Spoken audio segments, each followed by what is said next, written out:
The 9-to-5 grind only gives us the weekend to really live. But how much can you do in just 64 hours? I'm Mike. And I'm Jason. During the week, I run a global nonprofit, and Jason works in business development. With full-time jobs and families, our weekdays are slammed, but our weekends are for crushing adventure. The concept is simple. We have just 64 hours from 5 p.m. on Friday to 9 a.m. on Monday to go as far, as fast, and as hard as we can, with one goal. To beat Monday.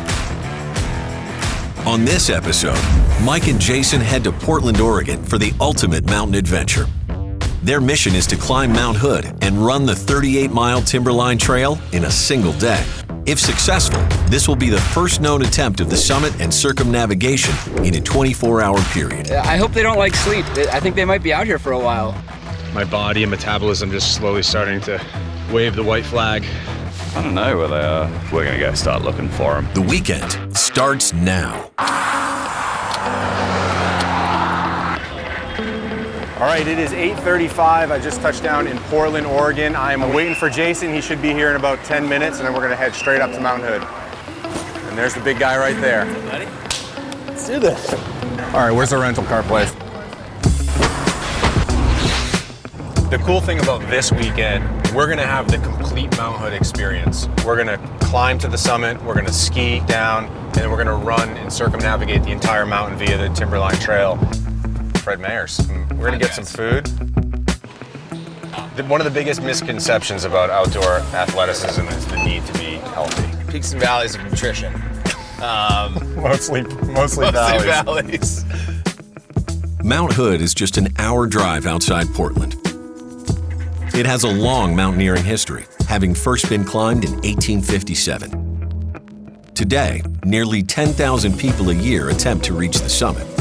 It's a technical climb that features no fall zones, areas where a fall would result in certain death. To increase speed, Mike and Jason will be climbing without ropes, a factor that greatly increases risk. Home sweet home. All right, see you in a few hours. An hour and a half. You want more energy, or is it like supposed to be like bedtime? Bedtime. I think that was good. Good. I mean, 90% of the time when we're in situations like this, we don't sleep. We just end up going for it. So it's a big victory for us that we're actually going to try and get some sleep tonight. Oh yeah.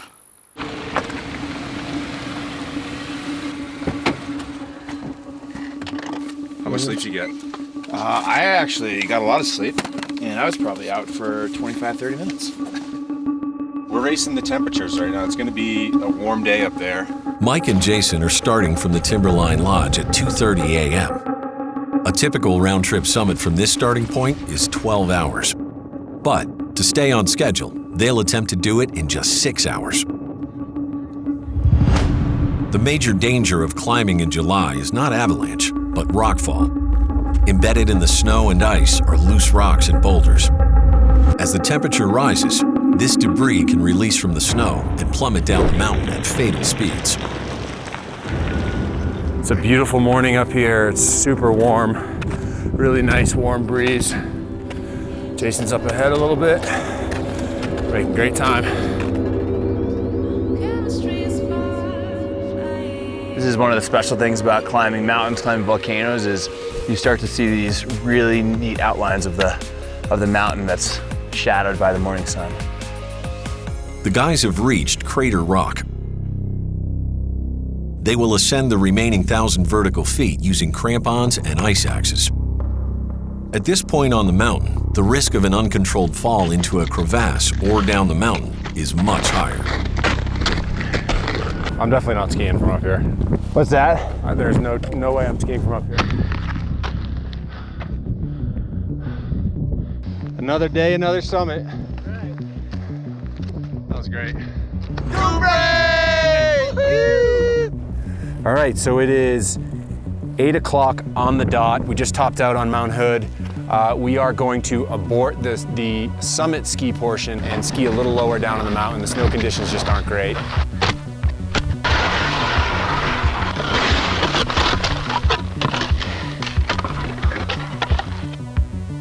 Mount Hood is one of the few places in the world where you can ski all year. Ride the chairlift up and and ski down in July. I'm gonna go fun to survival ratio. 100% fun on the climb. 5% fun on the descent. And the 5% was all in the last maybe half mile where it was groomed. The slow descent down Mount Hood has put Mike and Jason an hour behind schedule. And the hardest part of their adventure is yet to come. We just rehydrated, refueled, got a change of gear, and we're about to head off on the Timberline Trail. They will have to be 100% self-sufficient. So we're carrying probably 2.5 liters of water. We're bringing a water filter with us for the stream crossings. We're bringing enough food for 12 hours, so about 200 to 300 calories an hour. All right, let's go do this, dude.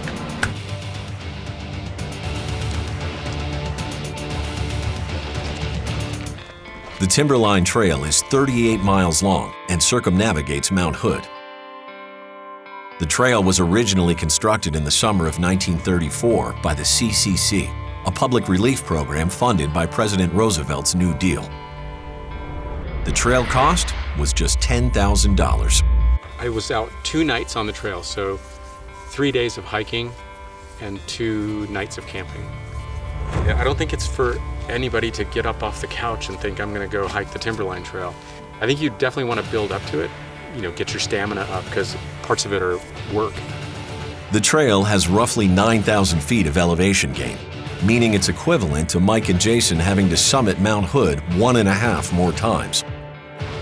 And on average, it takes 4 days to complete. Mike and Jason plan to run it in just 12 hours.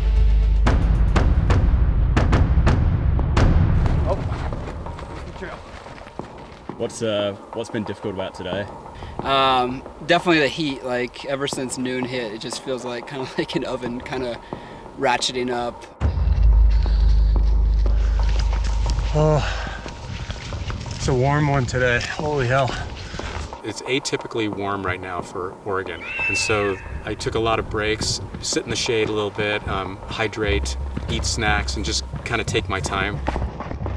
We're doing everything we can to stay hydrated. We're using a 2-bottle system, so we're both working with about 1 liter at a time, and we each have a filter, like kind of a quick filter system. But somewhere in between the 1 and 2 hour mark, we're stopping, finding a stream, refiltering water, and filling up our liter. So we're putting down 1 liter every 1 to 2 hours, which is pretty necessary in this heat. Yeah. Cruising through the miles.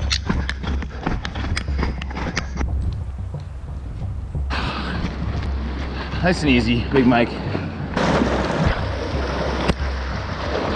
Pretty hot. I don't know how hot it is, but it is pretty hot and it's dusty.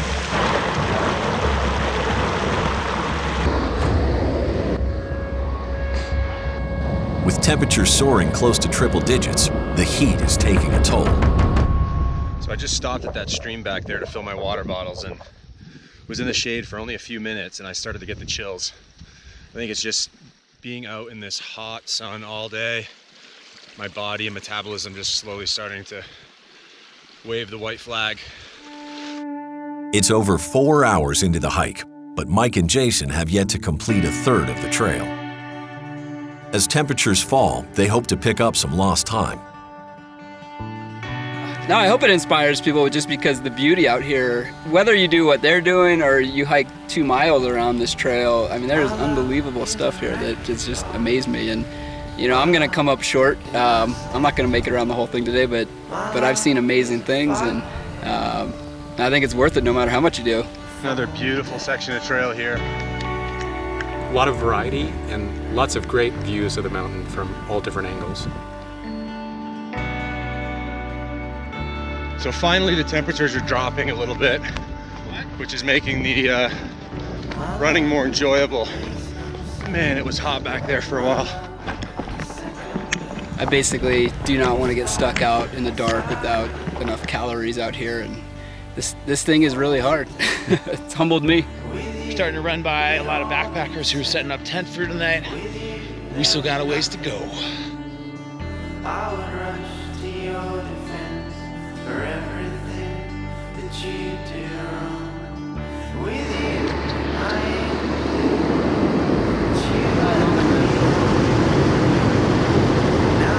Check the bottom? yeah. your time.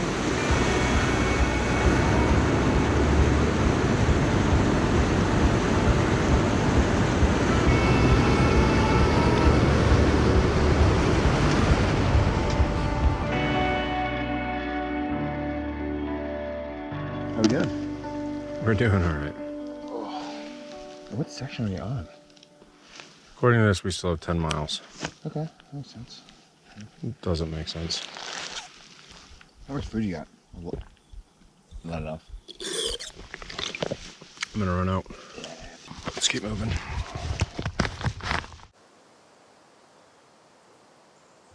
Where's Mike and Jason? I don't know where they are. Their last check-in was an hour ago. They said they were 2 miles out, so they're about 20 minutes over. I'm not thinking too much of it right now, but in another 20 minutes, when they're sort of double their longest time I expected, we're gonna go start looking for them.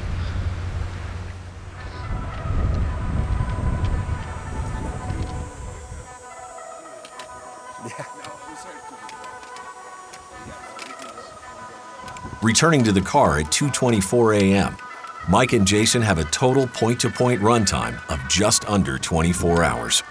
This may be a record time for the summit and circumnavigation of Mount Hood, especially with a film crew in tow. Wanna go get some sleep and then drink some beers? Mainly sleep and then beers. Yeah. All I can think about is sleep right now. Oh, yes. Made it. That was awesome. It really was a good adventure. It was a good day, but yeah, definitely feeling the. It was amazing right now. Definitely feeling the sleep. Definitely feeling. We were seeing triple for a while back there. I literally was like, there was one time I woke up as I was walking, and I was on this log. And the log was like suspended like 15 feet. At least it was, 15 and I didn't think it was a real log for a minute. I thought I was just like, I'm totally hallucinating right now, but it was a real log. It was real. We both did the same thing, separated by about 100 feet. Yeah.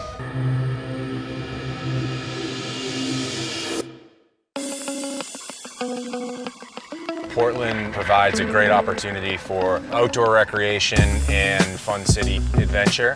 So we wanted to get some skiing in, get some running in, and also drink some beer.